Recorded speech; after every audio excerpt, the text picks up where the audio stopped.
Joke time, si Amo at Inday. Amo, Inday, kung sino man ang maghanap sa amin, sabihin mo umalis.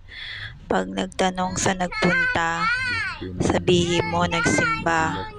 Pag nagtanong kailan babalik, sabihin malapit na, hintayin nyo na lang.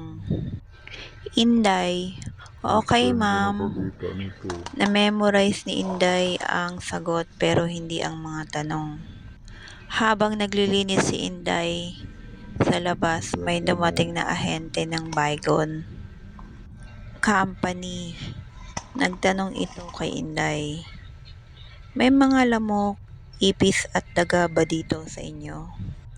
Inday, umalis.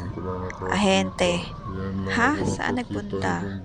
Inday, simbahan. Ahente,